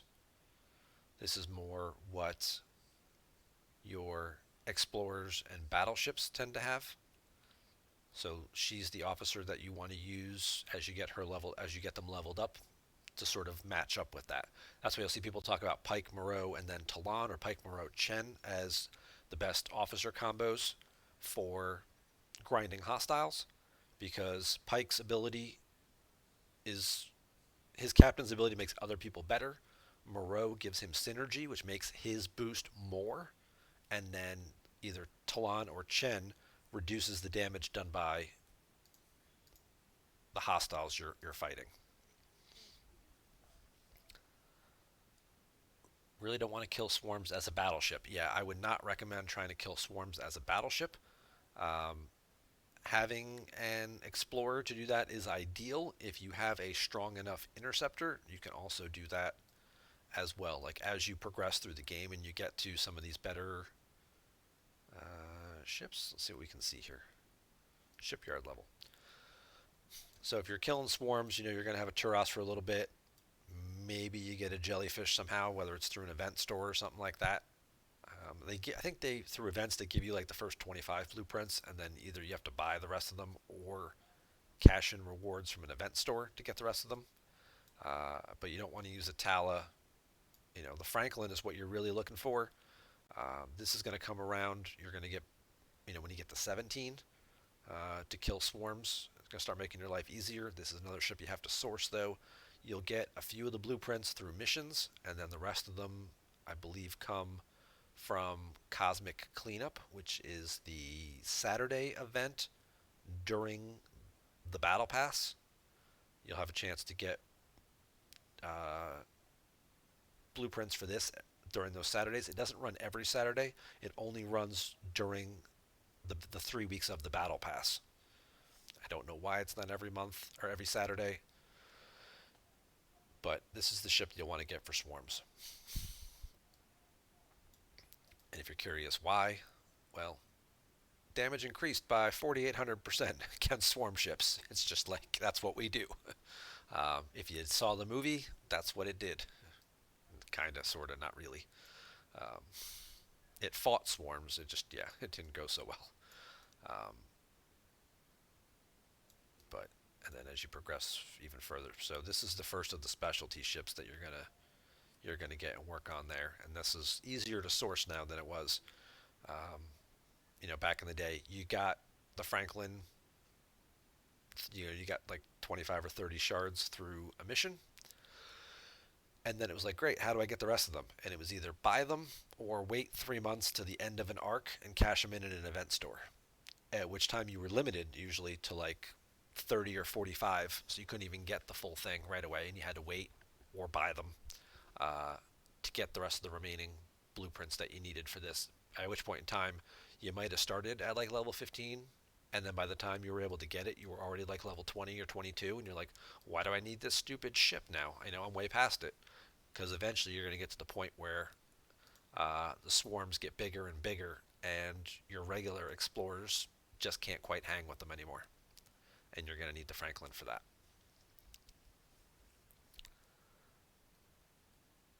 I think I'm going to get what I can in Prince and then buy Franklin, Botany Bay, and the North Star. The North Star is a good ship, a very solid ship. It certainly was the one I leaned on originally to go from 18 to 22.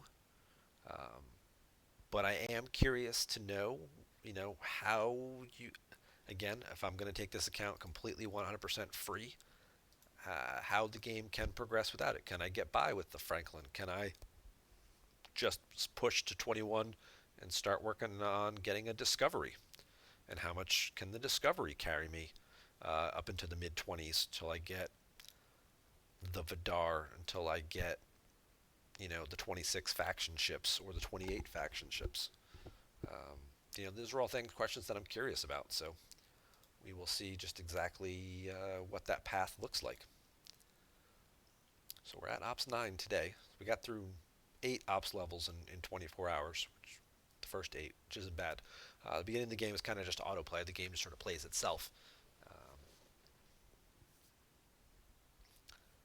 just started a week ago. The game gave me the entire Botany Bay through quests. Okay. Yeah, they had done sourcing when I did the Botany Bay 2 years ago. Uh, Almost exactly 2 years ago, coming up my 2-year anniversary here in just a week or two. Um, you did a few missions going into augment space, or getting or doing some missions with Khan in these systems to get the Botany Bay, and then you kind of went into like the first couple systems here, and then the rest of them came from the faction store. It was like, oh, you got 30 of them, great. And then if you want the rest of your shards, you had to collect them, and you got 6 a week, and you needed 30 more. So it took you 5 weeks to collect in the weekly store the rest of your Botany Bay blueprints. So it's nice to hear that they are finding a better way to source that out rather than dragging things out further. That's another thing that they have said that they really wanted to do was speed up the early part of the game a little bit for players so they get more toward that 25 to 35 level content faster because that's where the real meat and potatoes of the game comes in, and they didn't want to get people log jammed stuck from 14 to 20 where you really are very sort of landlocked and limited in terms of the things you can do. They really wanted to get people over level 20 because that's when you start getting a lot of the different research tabs and different research trees and things, and your game starts to open up a little bit. So, did my early game without a North Star. You bought a jellyfish.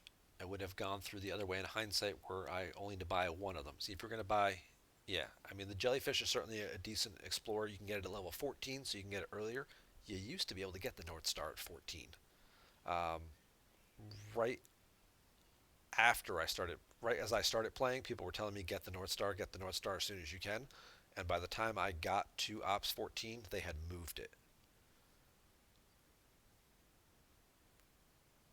So I didn't get there quite fast enough. Most of the content that's out, unlike the Botany and the Franklin, is so old it doesn't really tell about stuff about sourcing. Exactly. And that's sort of why I kind of wanted to do this exercise going back to the beginning, sort of redoing some of those old videos, taking down the old ones and being like, or put in parentheses, this is what it was like in 2020. And then people want to, by comparison, look at how you do it now. It's, you know, much different these days. You have to be careful as two missions have one of those choose rewards, and if you choose the other option, then you don't get enough blueprints. Interesting. Okay.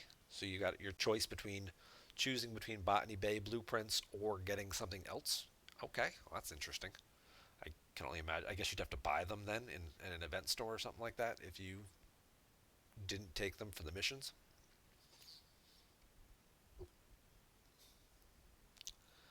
You're currently very stuck in that 14 to 20 bracket because the uncommon G2 minerals are killing you. Yes. Uh, I don't want to be the bearer of bad news, but uncommon materials will pretty much be your limiting factor throughout most of the game. As you progress into the 20s, the 30s, it changes and it goes from 2-star to 3-star materials, and the costs on things go up. And as you get into the 4-star economy, the refinery rates change a little bit, but the cost on things changed even more. Um, you know, I do my daily refinery on my 4-star resources. I get close to, 80 to 100, we'll say, uncommons a day. But every building costs like 3,000. So, um, you know, the primary source of how you're going to get uncommon resources is going to be through the battle pass. Honestly, is the best way to get them. Whether it's the top half of the battle pass, which I can't see right now because I'm not on an account that's high enough to see it, it has some decent resources in it, or whether you spend the $20 every month to get the bottom half to get the extra bonus resources, that's going to be a great way. And then just the regular events, whether it's the uncommon events or just these regular, 6-hour events or 12-hour events that come around all the time. These are going to be the ones that give you a little bits of resources to sort of supplement what your refinery is doing. But it's going to be the bigger events during the battle pass month and things like that, and the big daily events that reset at the server reset time, that are going to be what sort of dictates how things go. But oh, it's been a while since I talked this much, but we're having such a good conversation. I appreciate you guys stopping by. Hopefully, you've enjoyed learning some things, not just about the game, about the lower deck stuff that went into effect today, and about just other gameplay mechanics in general.